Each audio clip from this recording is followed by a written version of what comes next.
The second big challenge we have in P&G, and you heard it, we are so global, but is speed. We are much too slow, and we're turning the company to become a real-time company, we call that. So how can we leverage these tools to become real-time? Real-time in innovation, real-time with customers, real-time with consumers. Be there when it happens every day. So how do we make it a reality? It's 90% culture, 10% technology. So the question comes, where does IT play? Well, that's the new role of IT, right? It's 90% culture, 10% technology. We look at the habits. We learn about habits and look at the work. We integrate tools in the work. And I will give an example immediately. Most importantly, you have to work with company management, HR, other departments to develop an environment, a culture where all this is possible. The most important thing for us, for example, is change policies. I have no office. I'm living in Belgium, but my real office is the plane. And the only file I have is my PC. I have no files at P&G, not files at home. I only have my PC and our websites, right? Many of us have that. We are changing, and this is all allowed through policies in P&G. Now, I will take one example. InnovationNet. And that's not connect and develop. Actually, InnovationNet is something that started 10 years ago in our research department. You heard about the 9,000 researchers. And in P&G, nothing was more important than invent the next bumper or the next tide, because then you would be on the wall in Cincinnati as the key researcher. And the worst thing you can do at that time was sharing your knowledge, because the guy or lady next to you could be that person on the wall. We created InnovationNet. InnovationNet actually was, the whole idea was to start sharing between our research people what they invent, what they know. And it started by just posting their monthly reports. And you think we had a lot of these monthly reports posted? None, right? It was a job to do, it was a task, and there was no benefit. Today, 10 years later, it's no longer a web posting thing only. It's actually, it has all the tools. It allows blogging. It allows direct communication. It's used daily. You can find an expert on any subject within P&G on any matter. And more importantly, you start making links between baby care, diapers, and chemicals we use in cleaning products.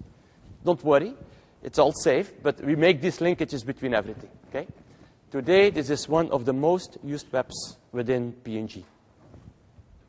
By the way, how did we make it happen? We can talk more in the panel. It was so important to change the reward system. Okay? We no longer reward the individual who makes the biggest invention. We reward people that share the best ideas, that make it into the market. Now, second, to our employees, I'm going to talk about our partners. And that's the famous connect and develop. Now, the story behind the story, remember those 9,000 people, now they work together. But AG in 2000, our CEO, is not yet satisfied. We were looking at our biggest innovations over the last 10 years, and actually there were very few. Very few $23 billion brands. So he went to this 9,000 community and tried to be one of them, right? And here your CEO is saying is, you know, our 9,000 people, you work well together, but our innovation pipeline is not good enough. What I want is 50% of my innovation will come externally. Think if you're one of them, what that means, right? So this was another culture shock. Not only we had to work internally, now we have to admit that we needed the outer world there to help us innovate, to help me do my job. Huge change, again, for the traditional P&G R&D person. Now, did it work? In the beginning, it was tough. In the beginning, we had to learn a lot. In the beginning, you had to learn how you involve your current researchers. You had to learn what worked and what not. Very quickly, we had much more ideas coming from the outer world than we ever could handle. Which one would work? Which one would not work? You had to think about policies. Once it works, do we buy the product? What about intellectual property rights? It's a complete knowledge system on how you run this. But do we reach the 50% today? The answer is yes. Things like our Swiffer, you heard about printing on Pringles, actually printing your hero on each single Pringle. We do that in our plants in Mechelen and Jackson. And actually, if a customer wants, it's so customized, we can make a special version for Walmart, Delhaize, Colruyt, Tengelmann, whatever we want. Okay? All came from external known people. Actually, the printing came from a little Italian company that had the idea we could do that. As with our external partners, we do the same with customers and suppliers. We call it B2B 2.0. The customer portal, you will say, well, customer, who doesn't have a customer portal? It's much more than EDI and XML.